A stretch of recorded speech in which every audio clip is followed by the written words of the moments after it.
असल मायनों को तो समाज नहीं मिल पाया है, लेकिन एटलीस्ट अभी जो चीज़ें हमको मिल पाई हैं उसका जश्न मनाना चाहिए, उसको सेलिब्रेट करना चाहिए और लगातार मेहनत करनी चाहिए कि जो हमारे पुरखों के सपनों का भारत था, जैसा भारत वो चाहते थे, उसको हम बना सकें। तो अभी लड़ाई लंबी है, लेकिन कोशिश करते रहनी चाहिए। सर आज जयंती मना रहे हैं बाबा साहब की, लेकिन कोई अच्छे कपड़े मूछ रख लेता तो उसकी हत्या कर दी जाती है। बिल्कुल, मैं अभी पाली गया था और जितेंद्र मेघवाल के उस वहाँ पर आपने देखा होगा कि मूछें रखने पर उनकी हत्या कर दी। उसके अलावा भी हम कई वहाँ विक्टिम से मिले, जिनको एक बच्चे को उन्होंने होटल खोला था, तो जो दूसरे होटल वाले थे उन्होंने उसको मार दिया कि तुम दलित हो के कैसे होटल खोल सकते हो।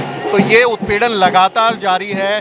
लोगों की मानसिकता अभी भी बहुत ख़राब है, उनके दिमाग में जाति का जहर है। उनके घर परिवार उनको ये सिखा रहे हैं कि आप जन्म के आधार पर बड़े हैं और बाकी छोटे हैं। जो ये सामंती मानसिकता है, जो ये फ्यूडल और पूरी की पूरी मनवादी मानसिकता है, उसका शिकार हैं लोग। उन्हें बाज आना चाहिए, उन्हें समानता का सबक सीखना चाहिए, उन्हें इंसान बनना चाहिए, क्योंकि भारत में हर व्यक्ति को संवैधानिक अधिकार प्राप्त हैं। उनको ध्यान में रखते हुए ऐसी घटिया हरकतों से बाज आना चाहिए और भारत के कानून को बहुत सख्त काम करना चाहिए, क्योंकि जैसे जो लोग अगर नई समानता सीख रहे हैं, जो लोग घटिया मानसिकता के लोग हैं, उनको सबक सिखाएं, उनको जेल में डालें, उनको सज़ा मिले, तो कानून का डंडा भी बहुत ज़रूरी है। सुमित सर, आप जैसे तमाम लोग समाज को जगाने का काम कर रहे हैं, क्या वाकई में समाज जाग रहा है, कुछ परिवर्तन आ रहा है समाज में? देखिए, हाँ, हम उस विरासत को आगे बढ़ा रहे हैं जो हमारे पुरखे लेके आए थे।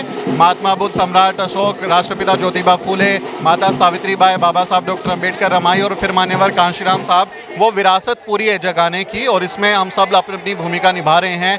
असर ज़रूर होता है, हमारे पास उतना तंत्र या उतना बल नहीं है कि हमारे एक कॉल पे सब लोग उठ के तालियां और थालियां बजाने लगें। जैसे नरेंद्र मोदी कहते हैं कि आज थाली बजाइए तो सब लोग बजाने लगते हैं, उतनी शायद शक्ति हमारे पास नहीं है, लेकिन थोड़ी सी भूमिका ज़रूर है। जैसे हमारे चैनल की आप बात करें, द न्यूज़ वीक, हमारा 4 करोड़ व्यूज़ उस पर हुए हैं, तो 4 करोड़ की को हमने प्रभावित किया है लोगों ने।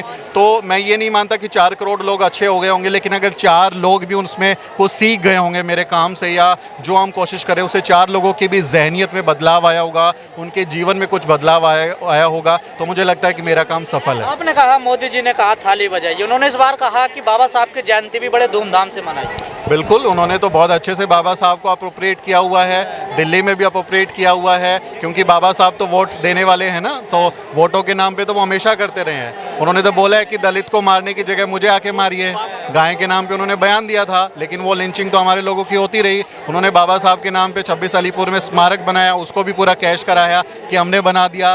संत रविदास का मंदिर ढाने के बाद वो रविदास जयंती पे झाल बजा रहे थे, तो वो अपना काम कर रहे हैं, उनको वोट चाहिए, वो सफाई कर्मियों के पैर भी धो रहे हैं, वो अपना काम कर रहे हैं। लेकिन समाज के लोगों को जानना है कि वो असल मायनों में हमारे फ़ायदेमंद हैं, असल मायनों में हमारे हक की गारंटी दे रहे हैं या फिर हमारी हकमारी कर रहे हैं, ये समझने की ज़रूरत है। कुछ जो बाबा साहब के नाम से पार्टियां चलती है, कहती हैं उनके मिशन बढ़ा रहे हैं, वो इतना बाबा साहब का प्रचार नहीं कर पा रहे जितनी दूसरी पार्टियां कर रहे, चाहे बीजेपी हो चाहे केजरीवाल हो।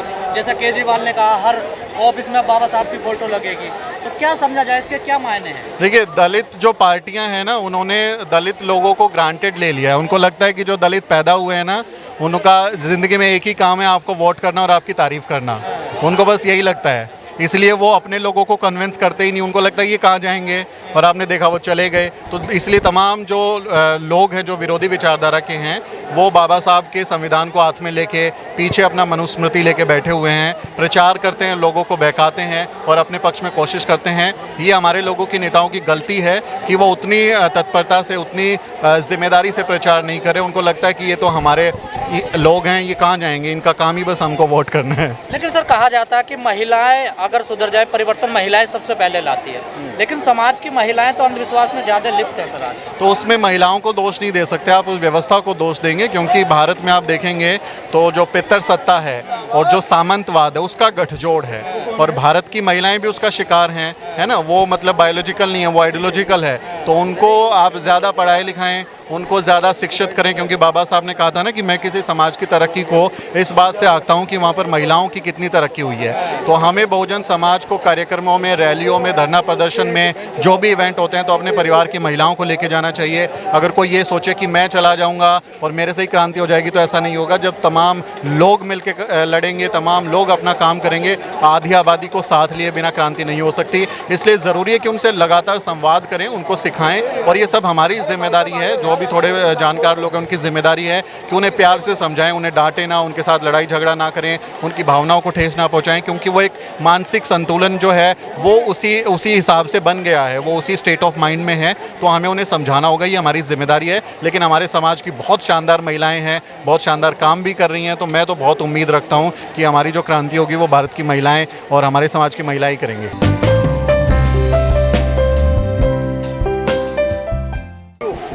What Baba Sahib mean to you? what means me? He is really a kind of father for me. But still, like he is giving me a lot of inspiration every time and everywhere. So that's why I'll just tell or I'll just suggest all the people to be in the heart of him. And I think that all the peoples are just celebrating this thing or this day every time because they are really people who knows Dr. Ambedkar very much. So that's why I'm also from them. But has he done something for women? What? Has Baba Sahib done something for women? Yes. He wrote like he fought for the women's for the fight. He fought for the like clothes. He fought for the studies. He fought for everything for the women also. So that's why he's fighting a lot of things for the women, and he's doing a lot of struggles nowadays for women also, and that was about it.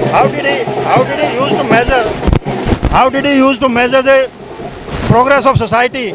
Progress of society because he has done all the things very nicely and very confidently because whenever he was going in the society like the upper caste people, they really don't know that he is from the untouchables, but then he made them realize that no, I'm not from untouchables, I also have a right to speak something, I can also do anything. So that was the thought from Dr. Ambedkar, and then decided that I'll fight for my caste. So that was his thought. Do you feel does he belong only to scheduled caste and scheduled tribes or to all of India? Can you speak again? What do you think about him? Does he belong to only scheduled caste and scheduled tribes or Dalits or for the whole of India? All India I can say. Please explain how. Because all the India is celebrating this, and he is not he, but all the India is a very big. They're thinking that it's a very big opportunity for us to be here. So that's why it's a very big opportunity for me to stand here and to speak in front of you all. So that's why that's a very big thing for me, and it's a very big right for me that I'm doing or I'm standing here right now. Finally, what message would you like to give to all, particularly to the students, Dalit students, Yes. and then others? Not to Dalit students, but to the I'm not talking girl students. but to the students of all the castes, I can say that you all should be united. You all should do struggle every day at any time because struggle is a very important thing and essential thing in our life. So we should do all that at any time. So I'll give the inspiration to all the people that we all should take some inspiration from Dr. Ambedkar and we should be there.